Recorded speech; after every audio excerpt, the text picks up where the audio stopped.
Even in a tough sport such as cycling, there are some riders who stand out from the crowd. Meet Lotto Soudal's Grand Tour monster, Adam Hansen. I was just brought up that you should do everything at 100%, and I like testing the body, doing things to the maximum, see what's possible, and it's interesting for me. Everything's a challenge, and I like to see how far I can go. That's exactly the approach the affable Aussie has brought to his pro career. And at this year's Giro, he's on course to finish a record 11th successive Grand Tour. Munching the miles has always been a passion, even before he went pro, as evidenced by a 3,500 kilometre training spin from Cairns to Melbourne and back, decided upon with a friend one night after a few beers.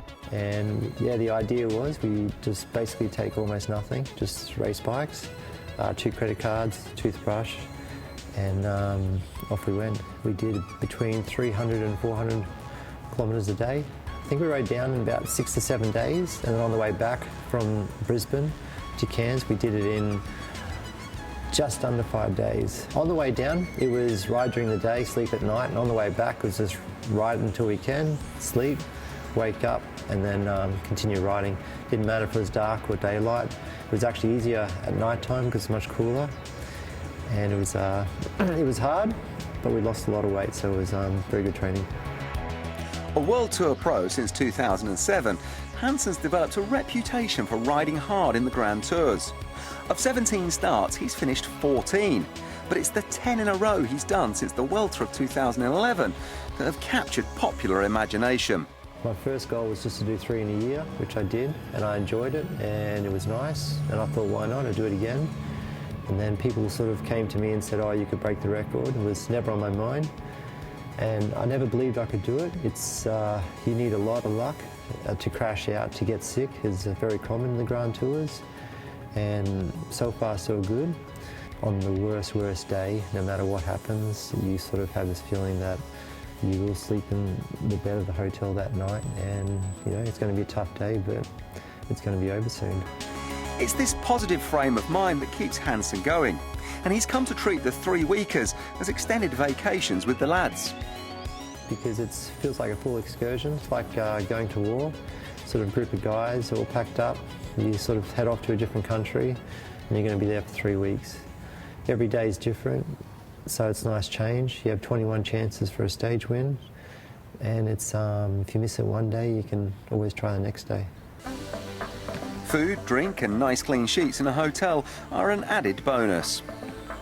Oh, for sure. We do get treated like royalty at races. You just put your hand up and you get a car that comes by and gives you some gels or bars or bottles, which is nice.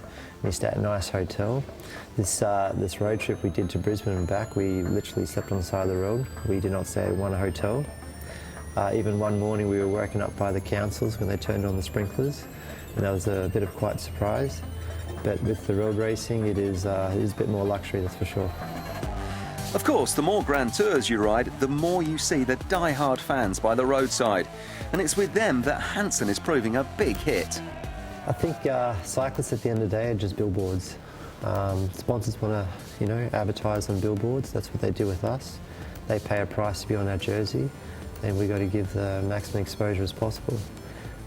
Some guys do it easy by winning races, and I sort of just try and interact more with the fans and give them what they want. They love it and they get so excited of it, and it's nice to see a fan so happy. It's not all fun and games. As a pro, Hansen has a job to do, and a big part of that is helping the Andre Greipel Express, a role he relishes. You feel like you win yourself, and knowing it's a guy like Andre Greipel and a friend of yours, someone who's very close, you spent many years suffering together and good moments together, you always do an extra effort, and we want the best for him. We want him to win for him and also for the team. And occasionally, Hansen gets to enjoy a little personal reward. After 12 Grand Tour starts, he finally bagged a stage win in the Giro of 2013, ahead of the Italian climber Emanuele Sella, who returned to the sport from a prior doping ban. Because of history, I didn't want him to beat me, so I really pushed on, and then I was by myself riding to the final, and I just did not believe that I could win. I remember doing the last 5K, and I I thought, okay, the peloton must come soon. It's just, you know, that's just what happens in bike racing. And they still didn't come. And 3K to go, I was just waiting. Okay, maybe I get a flat or crash in the last corner or something.